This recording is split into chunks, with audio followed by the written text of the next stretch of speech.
जय श्री राधे कृष्ण। आप सभी का हमारे YouTube चैनल पे बहुत बहुत स्वागत है। आइए आज सुनते हैं पौष माह कृष्ण पक्ष चतुर्थी तिथि के दिन संकष्टी गणेश चतुर्थी की कथा।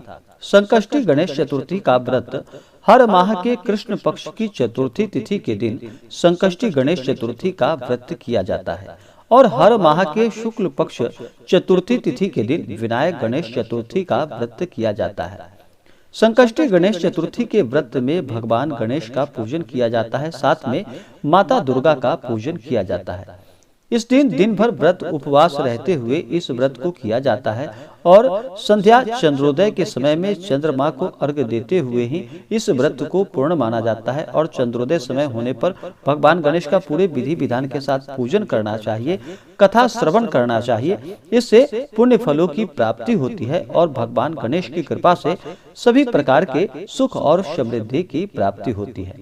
भगवान गणेश जो कि भगवान भोलेनाथ और माता पार्वती के पुत्र हैं, जिन्हें की पूरी सृष्टि में प्रथम पूजनीय का स्थान प्राप्त है। किसी भी प्रकार के शुभ कार्य या मांगलिक कार्यों में सबसे पहले भगवान गणेश का ही पूजन किया जाता है। भगवान गणेश सभी प्रकार के विघ्नों को हरने वाले हैं और अपने भक्तों की सभी मनोरथ को पूर्ण करने वाले हैं। तो आइए सुनते हैं संकष्टी गणेश चतुर्थी व्रत की कथा।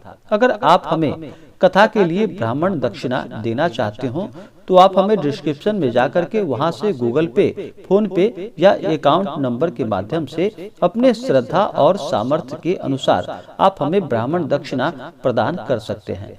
तो आइए सुनते हैं संकष्टी गणेश चतुर्थी व्रत की कथा।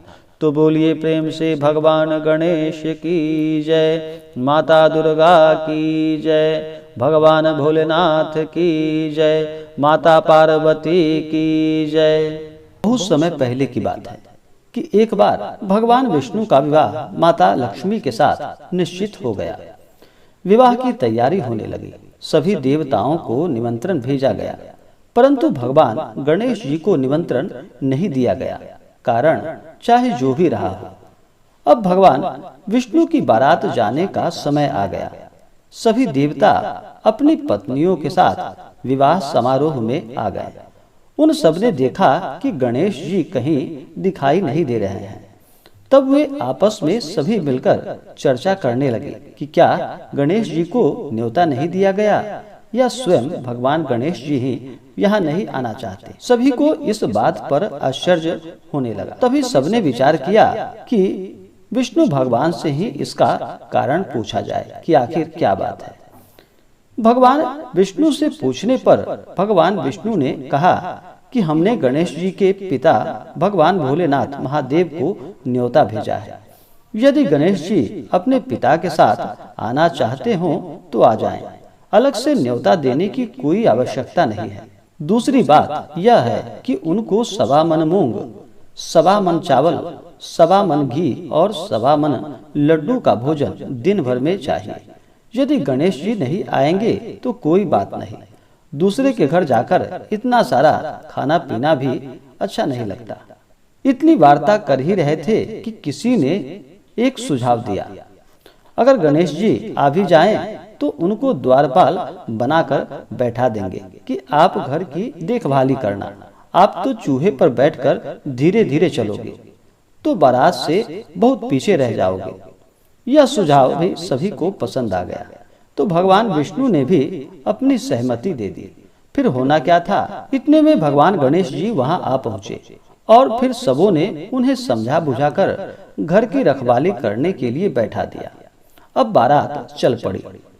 तब नारद जी ने देखा कि गणेश जी तो दरवाजे पर ही बैठे हुए हैं, तो वे गणेश जी के पास गए और उनसे रुकने का कारण पूछा। भगवान गणेश जी कहने लगे कि विष्णु भगवान ने मेरा बहुत अपमान किया है। नारद जी ने कहा कि आप अपनी मूषक सेना को आगे भेज दें तो वह रास्ता खोद देगी, जिससे उनके वाहन धरती में धंस जाएंगे। तब आपको सम्मान पूर्वक बुलाना ही पड़ेगा। अब तो गणेश जी ने अपनी मूषक सेना जल्दी से आगे की ओर भेज दी और सेना ने जमीन आगे जाकर पोली कर दी। जब बारात वहां से निकली तो रथों के पहिए धरती में धंसने लगे। लाख कोशिश करने पर भी पहिए नहीं निकल पाए। सभी ने अपने अपने उपाय किए, परंतु पहिए तो नहीं निकले, बल्कि जगह जगह से टूट फूट गए। किसी की समझ में नहीं आ रहा था कि अब क्या किया जाए। तब तो नारद जी ने कहा कि आप लोगों ने गणेश जी का अपमान करके अच्छा नहीं किया है।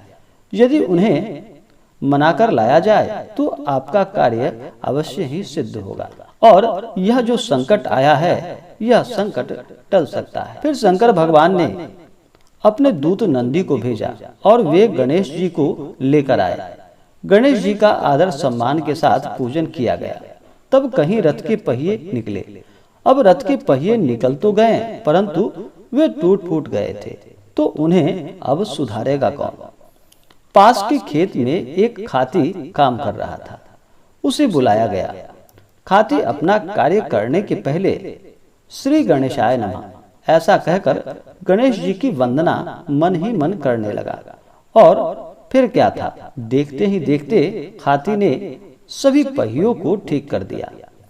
तब खाती कहने लगा कि हे देवताओं, आपने सर्वप्रथम गणेश जी को नहीं मनाया होगा और ना ही उनकी पूजा की होगी, इसलिए तो आपके साथ यह संकट आया है। हम तो मूर्ख अज्ञानी हैं, फिर भी पहले गणेश जी को पूजते हैं, उनका ध्यान करते हैं। आप लोग तो देवतागण हैं, फिर भी आपको गणेश जी को कैसे आप लोग भूल गए। अब आप लोग भगवान श्री गणेश जी की जयकारा बोलकर जाएं, तो आपके सब काम सिद्ध होंगे और कोई संकट भी नहीं आएगा। ऐसा कहते हुए बारात वहां से चल पड़ी और विष्णु भगवान का लक्ष्मी माता के साथ विवाह संपन्न हुआ और सभी सकुशल अपने घर लौट आए। हे भगवान गणेश, आपने जैसे विष्णु भगवान के कार्य को सिद्ध किया, ऐसे कार्य सभी का आप सिद्ध करना और अपने भक्तों के ऊपर अपना कृपा सदैव बनाए रखना। तो बोलिए प्रेम से भगवान गणेश की जय। इस बार संकष्टी गणेश चतुर्थी का व्रत, जो कि 22 दिसंबर 2021 दिन बुधवार को मनाया जा रहा है। संकष्टी गणेश चतुर्थी तिथि प्रारंभ समय 22 दिसंबर 2021 दिन बुधवार शाम 4:53 और चतुर्थी तिथि की समाप्ति होगी 23 दिसंबर 2021 दिन गुरुवार शाम 6:28।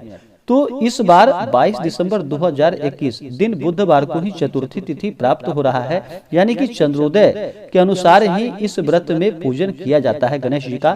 तो चंद्रोदय समय हमें प्राप्त हो रहा है 22 दिसंबर को। इस प्रकार से 22 दिसंबर को ही संकष्टी गणेश चतुर्थी का व्रत किया जाएगा। इस दिन बुधवार का दिन है, तो बुधवार वैसे ही भगवान गणेश का दिन माना गया है। यह बड़ा ही पुण्यदायक और लाभकारी होता है। तो भगवान गणेश का इस दिन पूरे विधि विधान के साथ पूजन करे, आरती करे, उसके बाद फिर चंद्रमा को अर्घ्य देते हुए फिर इस व्रत को पूर्ण करे। चंद्रोदय रात्रि 8 बजे और चंद्रास्त अगले दिन सुबह 8:59। तो पूजन के लिए अच्छा मुहूर्त होगा, जो कि रात्रि 8 बजे से लेकर के रात्रि 9 बजे तक आप पूजन करें, तो यह बड़ा ही अच्छा मुहूर्त है। इस दिन सूर्योदय सुबह 6:31 और सूर्यास्त शाम 5:04।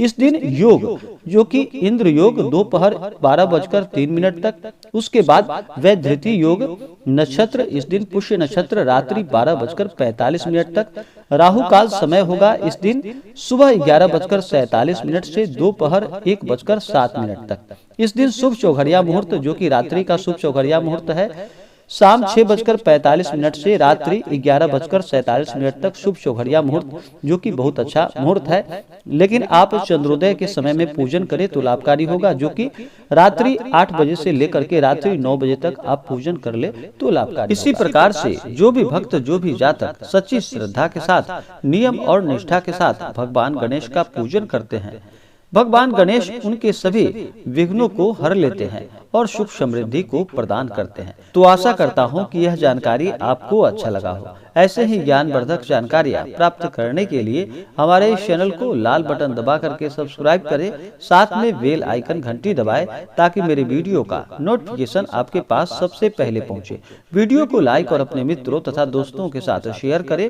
सुखी रहें और स्वस्थ रहें। जय श्री राधे कृष्ण। धन्यवाद।